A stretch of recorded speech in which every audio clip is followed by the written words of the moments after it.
इस बीच एक बड़ी खबर राजधानी जयपुर से। जेल से 2 बंदियों के फरार होने के मामले में जयपुर पुलिस को दूसरी बड़ी सफलता मिली है। फरार दूसरे बंदी नवल किशोर को भी दबोच लिया है। मालपुरा गेट थाना प्रभारी मुनिंद्र सिंह, कांस्टेबल करण और डीएसटी ईस्ट के कांस्टेबल राजेश को यह सफलता हासिल हुई है। दरअसल नवल किशोर को प्रतापनगर इलाके में बड़के फाटक के पास उसे दबोचा गया है। कल फरार हुए अनस उर्फ दानिश को भी पकड़ा था थाना प्रभारी मुनिंद्र सिंह द्वारा। अब इस बंदी नवल किशोर को लालकुटी थाना पुलिस के सुपुर्द कर दिया गया।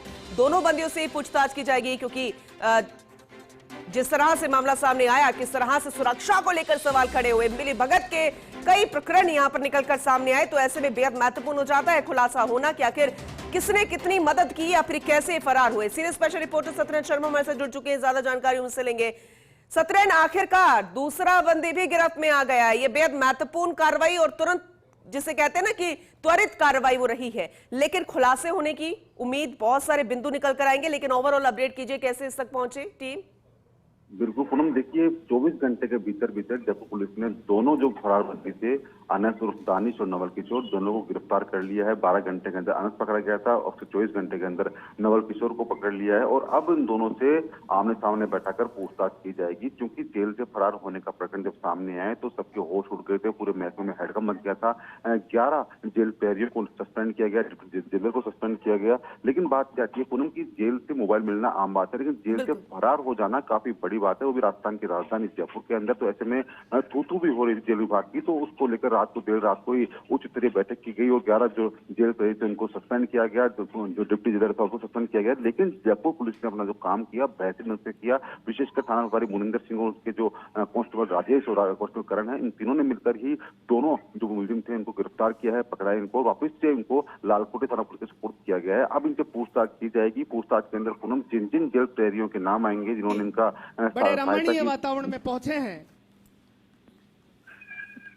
बिल्कुल बिल्कुल आपने बिल्कुल सही कहा, बने रहिए, क्योंकि एक महत्वपूर्ण सवाल ये भी, क्योंकि आपने खुद इस लाइन को बोला है, हम बार बार ये सवाल खड़ा करते हैं, उस लाइन को बोलकर एक बार फिर से मैं दोहरा रही हूं, मोबाइल मिलना आम बात हो गई है। ये आम क्यों है, इस पर भी बड़ा सवाल खड़ा होता है। आए दिन इस तरीके के मामले सामने आते हैं। फिर दूसरा बड़ा सवाल ये है कि अब इन्हें तुरंत तो कार्रवाई कर ली गई, हम सफलता मान रहे हैं, बेहद महत्वपूर्ण ये कार्रवाई मान रहे हैं, लेकिन जहां इन्हें रखा जाएगा, क्या हम उम्मीद करें कि अब कोई ऐसा मामला नहीं आएगा कि बंदी इस तरह से बाहर फरार हो जाए, फिर सस्पेंशन हो जाए, फिर कार्रवाई वहीं खत्म हो जाए?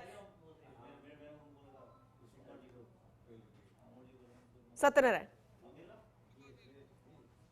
चलिए एक बार फिर से जुड़ने की कोशिश करेंगे, अपने सहयोगी से जानकारी हम लेंगे जो हमें डिटेल में बता रहे हैं कि कितनी महत्वपूर्ण कार्रवाई है।